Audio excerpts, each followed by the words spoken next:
Michael Strange. Andrew Biscoe. Sean Ham. Leslie Carruthers. And I believe I heard Julie Webb speak, but she Yes. spoke at the same time that Andrew Biscoe did.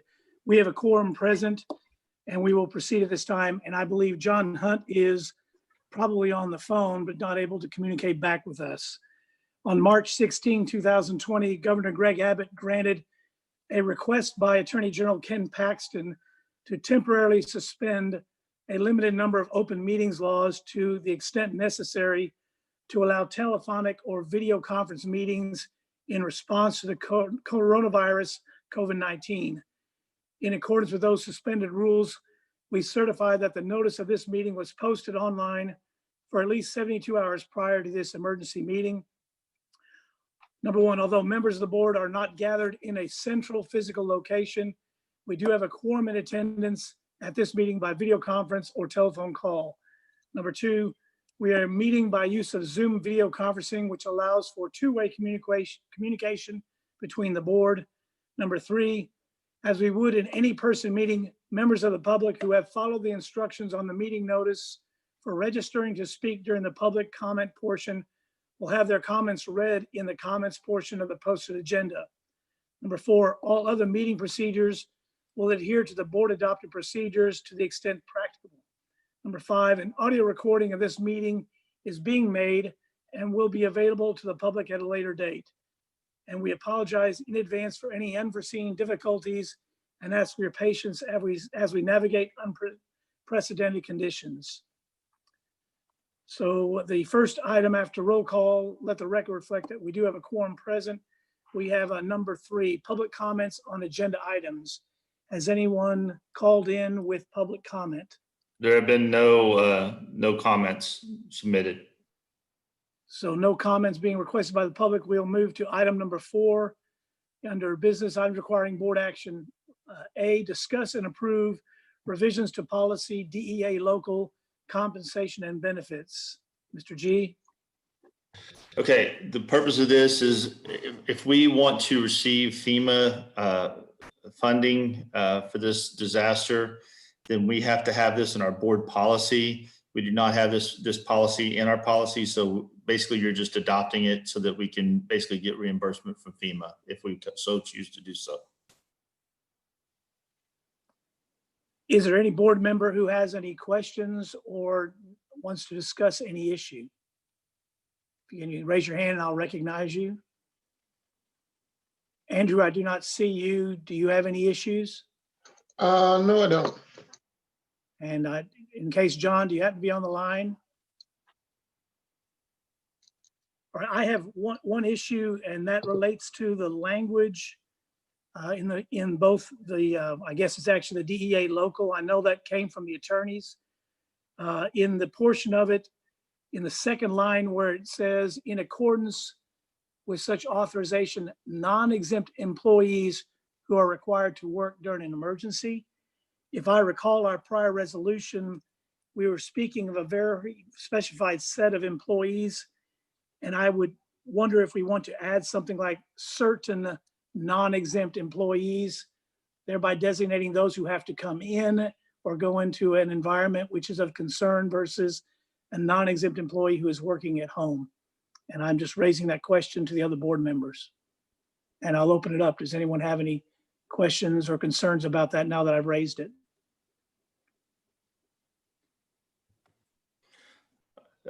I will just speak on this because that may be a good idea in the fact that we're having to go back and revise our initial resolution that we had passed on March 16th for this purpose.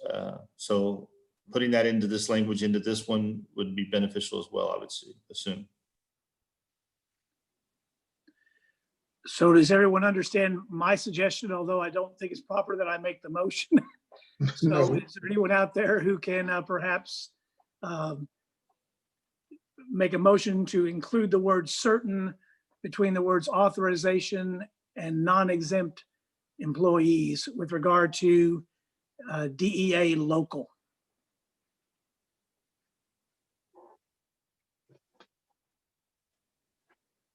And that's on the action sheet. Yes, when we get there, yes. Okay. It's the area that's in blue, the very first sentence. It's the first clause, between the first clause and the word after the clause. Authorization, comma, and then non-exempt, adding the word certain before non-exempt. Yeah, I agree with that. May I have a motion? I motion that the board revises the policy from the DEA local as proposed. Motion by Mr. Bisco, Second. a second by Mr. Ham. Any further discussion? And I think since we're online, we probably have to go through a voice vote. So I'll just call the roll as I see it. Mr. Ham, I vote in favor. Ms. Carruthers, Yes. Ms. Webb, Yes. Mr. Strange, Yes. Mr. Bisco, Yes. and Mr. Hunt, if you happen to be on the line. And I vote yay as well. That motion carries unanimously. We now move to item B. Did John Yes. Hunt vote? I couldn't hear anything from him. Did anyone else hear anything? He gave us a video. He gave us a thumbs up there. He did? Okay, Yeah. Okay. show that unanimous. Moving to item B. This is a resolution on premium pay for non-exempt employees. Mr. G, Let me unmute here. Okay. Basically, when we passed the first resolution on May 16th, we were uncertain how long this was going to last. And I guess the way we were going to be working and having to work from home. Since we have passed that resolution, we basically said all non-exempt employees. Well, we have certain non-exempt employees that will be working from home, and we have other ones that we're actually calling in to work at the buildings. The employees that we are bringing into the buildings, those are the ones that we want to pay time and a half. Everyone else should be able to do their regular jobs from home. And so we want to basically change the resolution to reflect that. and in a similar fashion, if you're looking at the actual resolution, in the second paragraph in the whereas sections, the very last line to be consistent, where it says approving the payment of increased compensation to those employees required to work during the closure. I think this should read those or drop the word those into certain non-exempt employees. So it is consistent. It's already covered in the section 2 below that though. So I suggest that if someone's willing to make a motion to delete the word those and in its place add to certain non-exempt employees.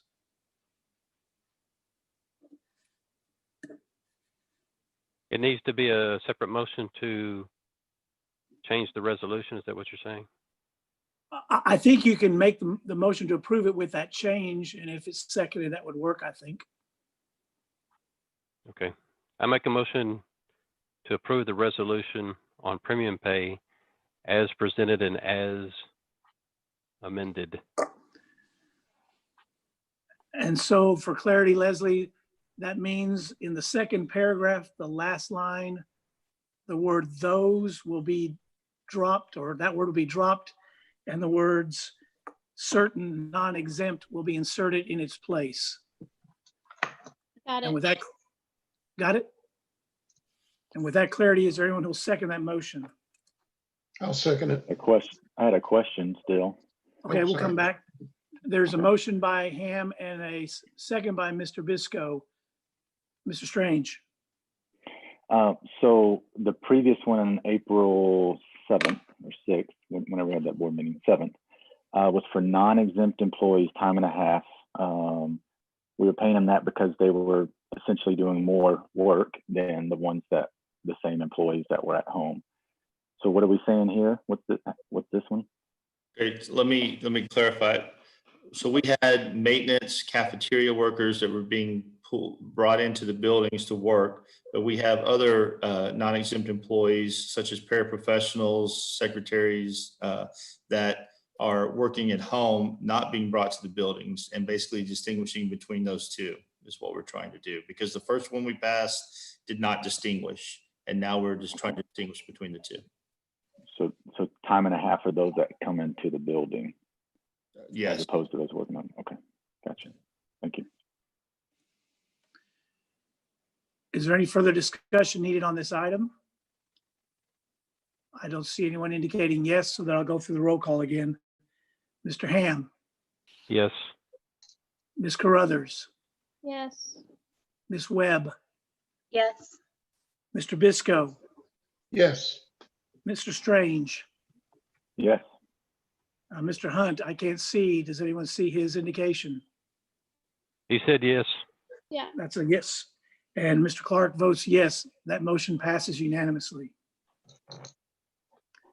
We now move on to item C, discuss and approve resolution to delegate certain authorities to superintendent. Mr. G.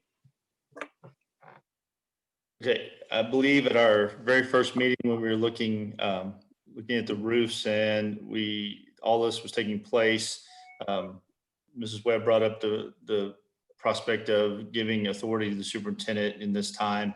And some of these changes are basically based off of that. As I spoke to you on the phone the other day and was explaining the need for the meeting, as we have gotten answers to several of these things, some of these issues were popping up. These were recommended from our attorney just with things that they're doing from other districts. If you don't feel comfortable with all of these, giving me power or certain powers for 90 days within this time frame on certain of these things, then we can adjust it. But these were the ones that our attorney recommended based on what she's seeing with other districts. Is there any discussion on this item? Anyone who has an issue, please raise your hand or turn on your mic and speak up.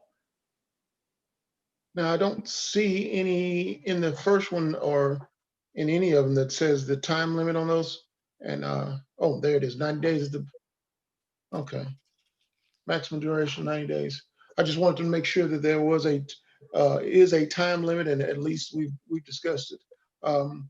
Is the 90 days, if the emergency order is lifted before the 90 days, or we're still gonna be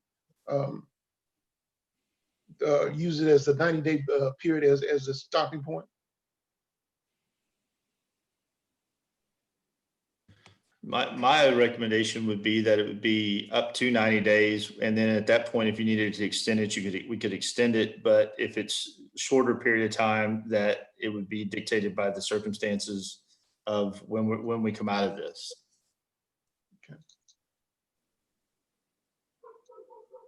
But So we're looking at numbers 1, 2, 3, and 4. That's the ones we're considering. And you I had said- 7 items. yes. Yes, 1, 2, 3, and 4. Sorry, I was on the wrong slide.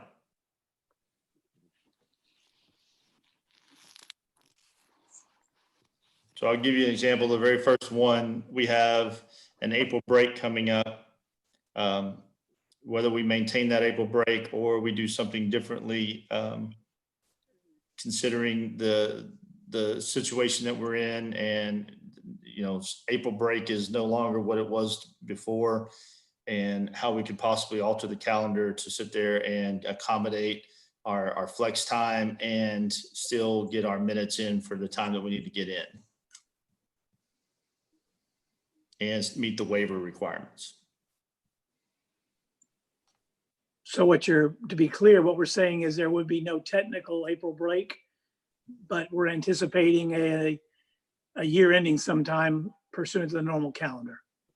Or sooner, based off of the leaving the April break and accounting for the April break at the end of the calendar. Our employees have already accumulated flex time over this year. And that flex time was to allow them to have the April break. And basically it stays within, right now we've just got our at-home learning, our online learning, all that up and going, our Google Classrooms, computers passed out, and to sit there and stop that practice and then try to start it back up again, I think would be detrimental. So trying to find something to where we can incorporate that, but yet adjust our calendar the way that it needs to be adjusted. So maybe you're saying you're taking off days at the end? Yes. But to be clear, that's not what this resolution is talking about. This resolution is saying to give you the authority to make that decision without asking the school board. I'm just giving you one potential way that we could do that. So, Right. To accommodate things, yeah. I think for sure there's definitely some things that need to happen quickly, purchases, things like that. But to me, I don't see why there would need to be a rush to, I mean, why we couldn't meet like we are now on certain of these things like the calendar and stuff. I think part of our job as the school board is to represent the community. And there's some items like this, like the calendar and grading, and other things that the community obviously is impacted a lot by, and we're supposed to represent them. If we give away all that authority, what's our purpose?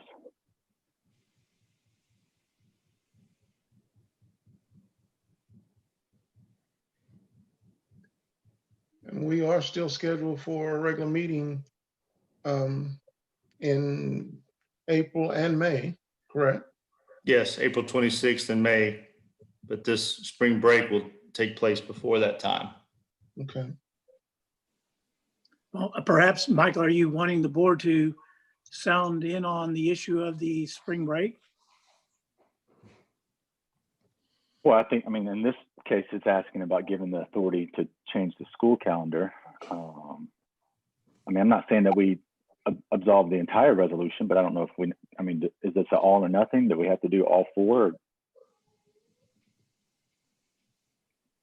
I believe that's what I said earlier, that you know, if there are pieces of this that you're uncomfortable with, then we can, you know, whatever. Like I said, these were things that were recommended by the attorney because of things that they're doing with other districts.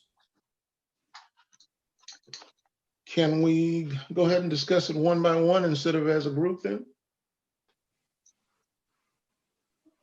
We certainly can. I mean, we can go through and, I mean, we can go look at number one and say, do you want to hold off and further discussion, look at 2, 3, 4 and see if everybody is comfortable with those? Maybe do things in groups that way. Would that be okay, Mr. Bisco? Yeah, that's fine. Okay, let's look at items 2, 3, and 4. Does any board member have any significant issues with regard to 2, 3, and 4 and delegating that authority to the superintendent at this time? None from me.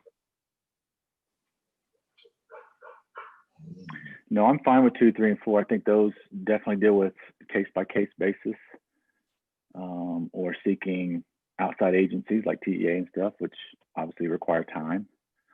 Yeah, I'm okay with 2, 3, and 4.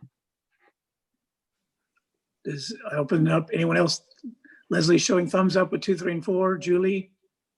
Yes, I'm good with 2, 3, and 4. And really, I don't have a large or a big concern with number 1, because I think that falls a lot. I mean, I don't think Mr. G is going to change our calendar in any way that's not compliant with TEA. I mean, his hands are tied on a lot of that. So that to me isn't as big of a concern as maybe some of the others, but I don't have any concerns with 2, 3, or 4. I guess So my then- question, oh, sorry, go ahead, John. I said, look, well, I'm not hearing anybody say anything bad about 2, 3, and 4. So really now let's drill in and focus on 1. I think there are 2 issues here. One is, what do we do with spring break? That's the most immediate issue that has to be decided perhaps before our next meeting. And then secondarily, you could say, we don't want to give them the authority to number 1, but we still need to decide what to do with spring break. So I really think that's kind of how we have to look at it. Mr. G, is there any other date that you can think of right now that, other than spring break, that would be affected by this? Or No, you know, we had that period right after our March break where this all happened, and we had that period of time, and we weren't really doing anything as far as instructionally at that time, which is when we were trying to get everything set up. But trying to make that retroactive is probably not the best practice. And so moving forward, instead of stopping now, so we just got everything going, and stopping now and then picking things up would probably not be beneficial. And I could see some detriment to that. I think that the best practice would be to sit there and put that time at the end and just have a sooner stop date to accommodate those flex hours. Would it be helpful perhaps to change number 1 to reflect to give him the authority with regard to this spring break, and then we address what we do with that in the regular meeting in April? That give you more time to assess all the options and do a thorough presentation on that issue? I think, the reality is we have to have some 76,000 or some 76,500 minutes of instructional time. We have waivers, which is the next one. We're going to have some waivers that adjust for that, which is the state's already applied. And you're basically just giving me the authority to apply for that because you're approving those waivers ahead of time. So really, there's not really at this point in time, our year is pretty much done. So there's not a whole lot of change that's going to take place other than that April break. So, okay, I guess my confusion is we had those week and a half in there. We had spring break, and then we had a week that was nothing. And then we had a week that was just kind of virtual e-learning, but no designated. So that's 2 weeks of kind of, are you saying we need to stop early and we'll just waive those to get our days? Those will be Remember, covered through the waivers. still- What I'm saying is this April break that's coming up is basically part of our calendar, and it's basically what our teachers are being paid off of, and they have accumulated flex days already to account for that time. And we'd have to do something with our flex time if we. Because they would have worked too many days, Yes. even with the whole week that we were doing nothing. And I don't believe that it's best practice to try to go backwards and try to make that cover that. Also, I don't think the teachers were doing nothing. A lot of them were setting up and getting prepared for the next week. well, I'm sorry, I used the wrong term. I didn't mean they weren't doing anything. I just meant Yes. I believe our kids were not doing stuff, and I'm okay with it. I'm just trying to figure out, and I think we definitely don't stop since we just got started. I totally agree with that. I'm just trying to figure out how where the counting the days is coming from. I believe that the language that we used was this is not an extenuation of the break. And because we use that language that they were on duty or on call to be on duty. And because of that, then the requirements, we can't make that retroactive, or go backwards. We just need to handle it going forward. But the April break would become, we either stop it and take our regular break and stay with our regular calendar, or we push that towards the end of the school year. But you will know more about what our needs are after you receive some waiver presentation and maybe some response from the state. The waivers have already been granted, so they're already telling us we apply for those. So I mean, we're good with that. It's just boards have to approve applying for the waivers. The reality is it's really the flex time is the issue that's been accumulated already. Because at one meeting at the other meeting, we were talking about would we extend into summer school?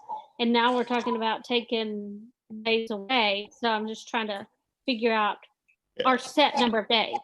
And the reality is as far as extending summer school by contractual law, the governor, and the commissioner could say, we're going to extend school into the summertime to make up for some of this lost instructional time. But they've got Chapter 21 contracts that they have to take into consideration. And that's where it all becomes very convoluted. So, my biggest priority right now is the April break and what we do with it. But I don't believe we need to take at this point in time, take another week off. Well, is the board comfortable with the idea of making the decision about, we all agree that we should not take the April break and revisit the calendar issue at our April meeting? I'm comfortable with the not taking April break, but as G is saying, there's not a whole lot left in the school year. There's not a whole lot of days that he can change. And as long as we get our days, if y'all calculated it and we get those days, I just was kind of confused because, you know, it's like we were doing opposite, saying we want them to be in school longer, and now we're doing the opposite. But if it's the minutes, the number of minutes, I'm fine with that. If that for number one. I just want to be clear. That's not what number one's talking about. He's saying that we are giving him, the way I'm reading it, we're giving him the authority to make any changes from now until the 90 days are over. So yes, I realize there's no days on there, but essentially we're giving away that authority as a board to let him make any decision he wants on the calendar. I'm just stating that's what the resolution is saying. So if we want to take that off and then also vote on what the calendar looks like, I mean, I'm okay with that. And then knowing too, like the April break starts in 1 week. Like, so you got to communicate to parents, students, teachers, not only that there's not an April break, but what has to happen during this April break for next week. Well, Michael, are you suggesting, or do you have any concerns that we'll have a problem continuing the educational process during that April break week? I mean, it makes sense to me to continue on. It's just that we're less than a week away and we haven't communicated that to really anybody. And now we're having to make that. That's a big change. Not only there, but then it would also change that last week of school, which, I mean, I get it. We're all in changes, but this resolution saying that we're giving Mr. G the authority to make that change without consulting us or discussing it with us. I read number one a little bit differently because it says authority to alter the district's 2019 to 2020 school year. So that would only be until May. We are still giving him the authority for the 90 days on the other things that we've agreed on. But for that, and to piggyback on that, I don't think we can throw into this agenda the approval of adding that week on to the end of the school year because it's not on our agenda. I think we get into some issues with just saying we want to decide and vote on that tonight. I think that's something we have to do separately.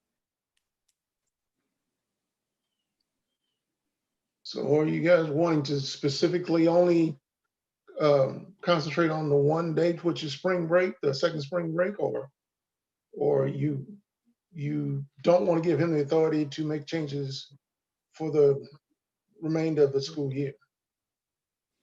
Well, I think Julie's point is that the resolution provides kind of an all-encompassing, and I think we either limit that or you take it all-encompassing. I don't know that you can say I'm going to go forever. You can say for the next 2 weeks, for example, which give him the authority to fix spring break based on what he's heard, and come back and address the rest in April. But I don't think you can say all or nothing without. If you do nothing, we've got a problem with the spring break because we have a calendar that's set. We as a board adopted it. I think we have to fix that piece of it somehow. And that's either giving him the authority to do that and fix that one piece by limiting this, or you give him all the authority, he fixes it, and we come back and argue with him in the April meeting about issues. So I think it's a matter of what you're comfortable with him doing at this point in time.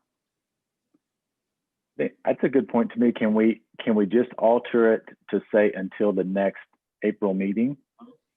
So then that he can change the spring break for the temporary, and then we'll Michael, come back.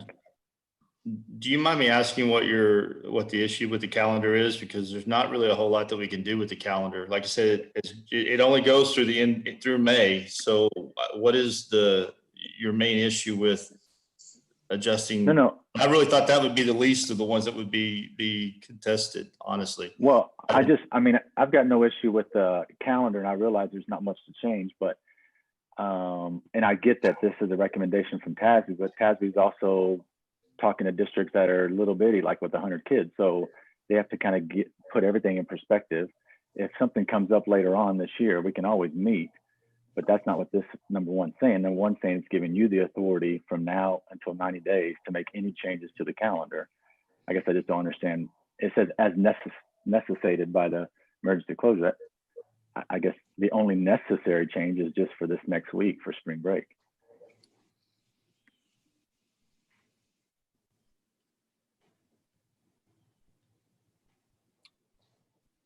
Is there any further discussion that anyone wants to have, or at this point in time, I'll entertain whatever motions board members want to make to try to move forward. Yeah, I'd like to make a motion that we go with it the way it is. I make a motion to approve the resolution for certain delegation of authority to the superintendent as presented. It's a motion by Mr. Ham. Is there a second? Second. A second by Mr. Bisco. Is there further discussion? I don't see, I don't see you. I'm sorry, Mr. Strange. Do you want to make further discussion or have further discussion? No, Okay. sir. Then we'll go through a roll call vote on this issue. Mr. Ham, Yes. Ms. Carruthers, Yes. Ms. Webb, Yes. Mr. Bisco, Yes. Mr. Strange, No. Mr. Hunt, He's got a thumbs up. yes. And Mr. Clark votes yes. So that is 6 in favor, 1 opposed. Do you have that, Leslie? Got it. Mr. Strange is the only no.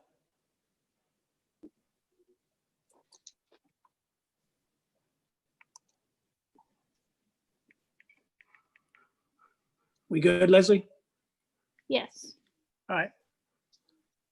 We now move on to item D, discuss and approve resolution for emergency purchases and procurement. Mr. G. Okay, this was one that I believe that Ms. Webb brought up at the previous meeting, and at that time I said I really didn't foresee anything. The only thing that I could really see coming up with emergency purchase would be technology because of the situation that we're in. But once again, that would be something that would most definitely be brought to the board, and it just gives me authority to sit there and kind of maneuver through some of the purchasing processes faster. But it wouldn't be done without basically talking to the board. Does anyone have any issues with regard to this resolution? When you say Couple talking to the board, you questions. just, oh, I'm sorry. Go ahead, Andrew. Go ahead. When you say talking to the board, you just mean like by phone call? Yes, and let you know kind of where we are. Some of the issues are mobile hotspots. I've been talking with Mr. Franklin about extending our one-to-one initiative, possibly to accommodate for some of the glaring holes that we're seeing right now. We're working and talking with the city to look at some partnerships for some Wi-Fi towers throughout the city to help with that. But those would cost money, and I think those discussions would be brought up with you, so that you know. But if it were in a pinch, and right now, I really don't see this being a major thing that would be taking place right now. Once again, this was not my recommendation. This came from our attorneys because of the situation we're in and what other districts are putting in place. Mr. Bisco, you had a question. Oh. Who had a question? Mr. Bisco did, but I think shows he's muted right now. He's working on it. Okay. Hang on.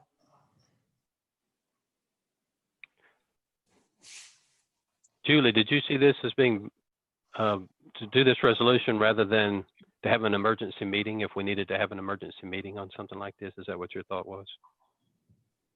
Hard to tell, because whenever I brought this up, it was our first meeting and when we were dealing with this. And so that was just my initial thought, was how fast is this going to kind of progress? Or what's our situation going to look like? Now that I see how it's evolving, it's kind of, I don't know if it's as dire as it was before, but I can see, I can see some benefits from it, just from a standpoint of we're not even to the peak of where we could be in this, and the realization of what needs to be done. That's my own concern. I think it's a very heavy weight to carry.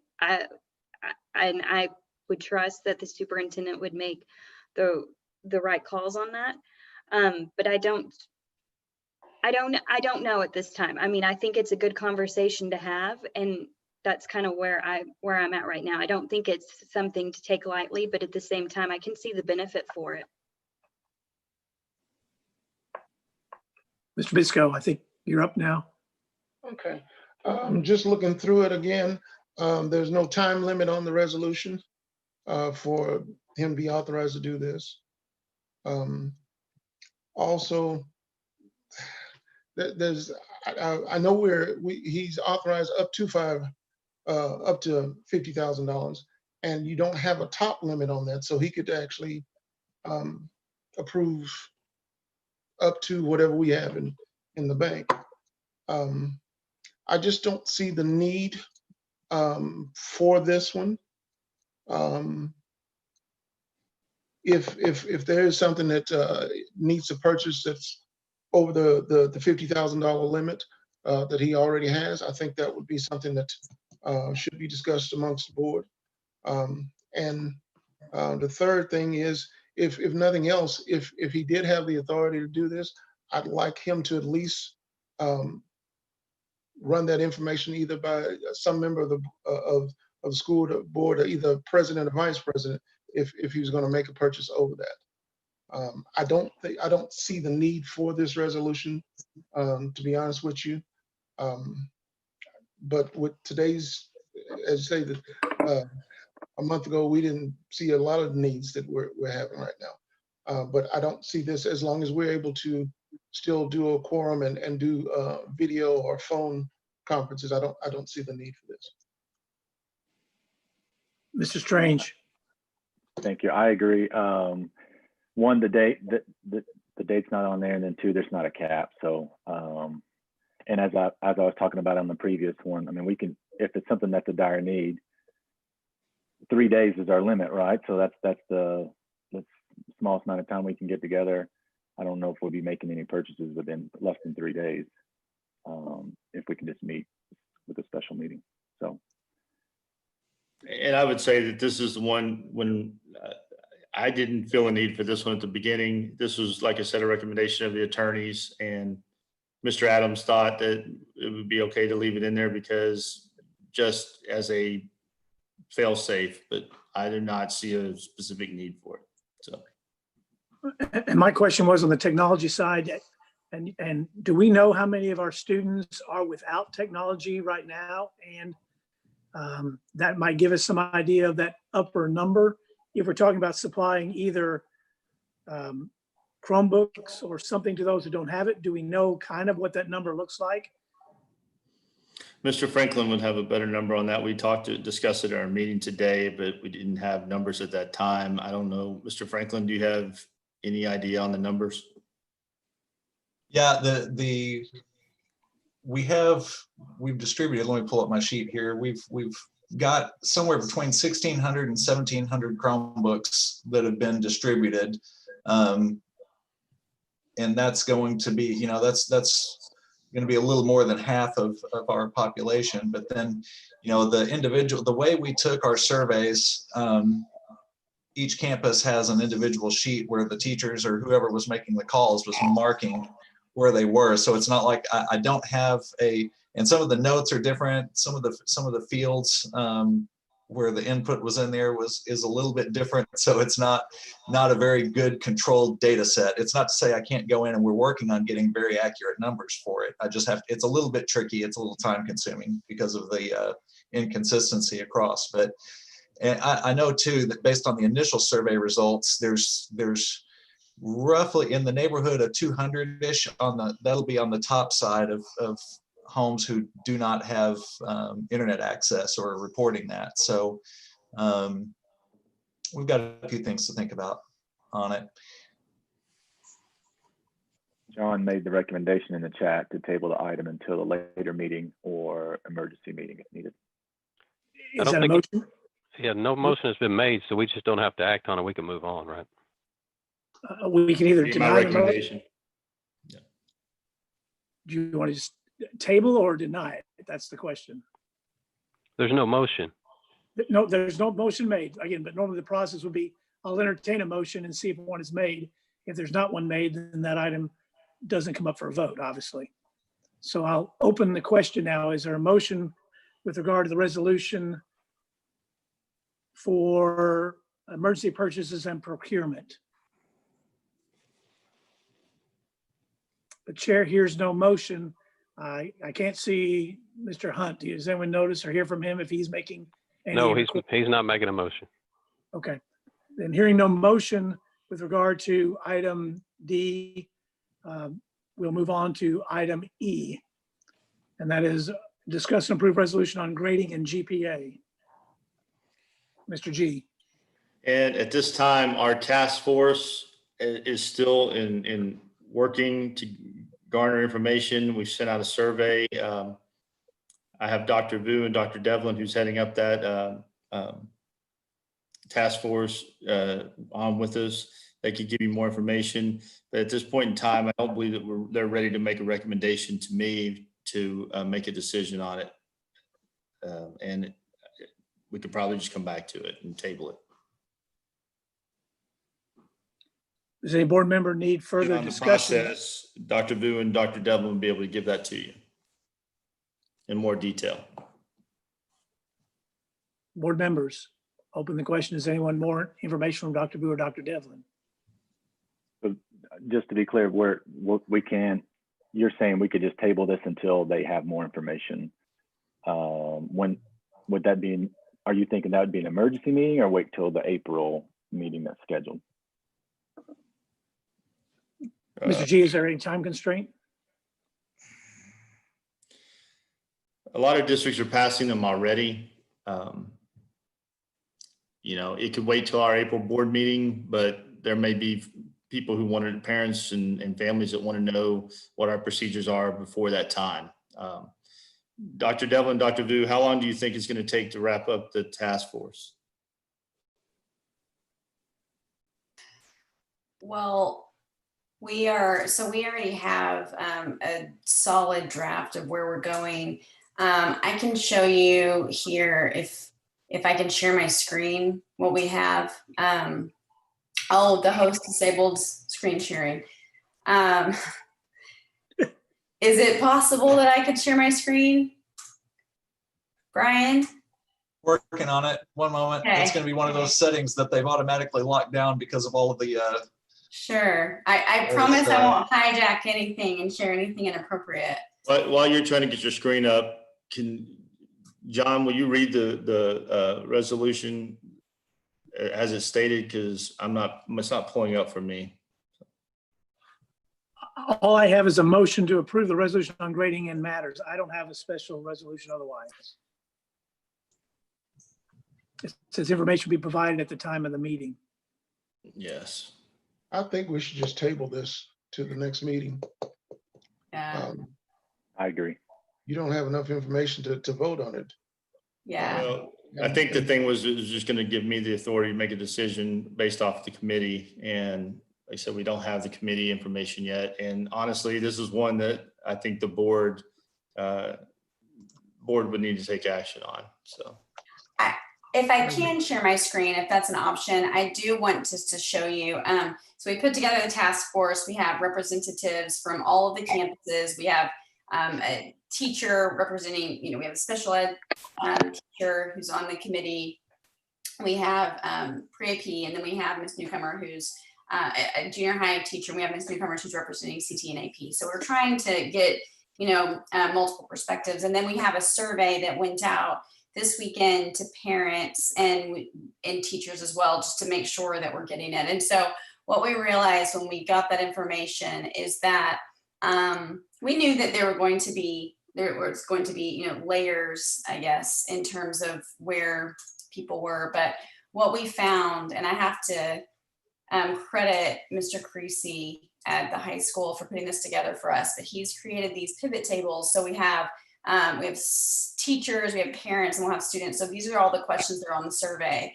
And you can go here and you can decide, do I want to see what's happening at the high school and maybe the junior high here? And so you can see where they fall. And so what's really interesting to me, depending on the question, is you can look at Delaney and you can look at Patterson, and you can kind of see how, even with the 2 elementary campuses, that makes a difference. Can you see this? I'm trying to, it's really neat, the way that they did this. So on each page is one of the questions from the survey. So you can see homework assignments, questions about pass fail, questions about, so here's the grading system. So you click here and you can say, here's where we fall across all of the campuses. And then you have the key over here. So pass fail, I think we should do standard numeric grades. I don't know. I have other. And then you can click here and you can see where we fall. This is how the high school feels. When you add the junior high, it's a little bit different when you add JAA. And it's really rich data that makes someone like me very excited. And so it's neat. But then you can also see the individual comments. So those have been really enlightening to see how families feel about some of the different questions that we asked. And so all of that to say, we knew it was going to be, we knew that there were going to be some disagreement, and we were going to have to make some compromises. But in looking at the data between parents and teachers, and then we actually had lots of responses from students, we need more time. We need more time. And all of that to say, I just want to show you that we're taking this so seriously, and we're doing everything that we can to take into account multiple feedback from multiple stakeholder groups. We know that this can have a really big impact on the lives of our families and our students and our teachers. And we want to make sure that we are giving it the attention it deserves. Thank you. I think on behalf of the board and everyone, we appreciate all the work that you and Dr. Devlin are putting in. Just looking across the screen, I think everyone is on board giving you more time. So unless I see any opposition, we're going to move off of item E, giving Dr. Devlin and Dr. Vu more time to get the data to us, and we can bring it up at another meeting as necessary. Yeah, John Hunt just said if we need a special meeting, we can do that. He put that in the chat. So. Okay. That takes care of all of the new business. And that brings us to item 5, review and discuss possible approval of hiring a roof consultant, closed session per Texas Government Code 551.071. Is there a need to go into this session? Yes. Okay.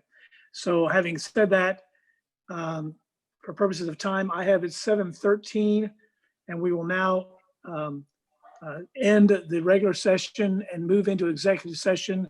And we will return after executive session for any action that might be necessary with regard to the items under 551.071. Again, the time is 7:13, and we will now go out of regular session into executive session.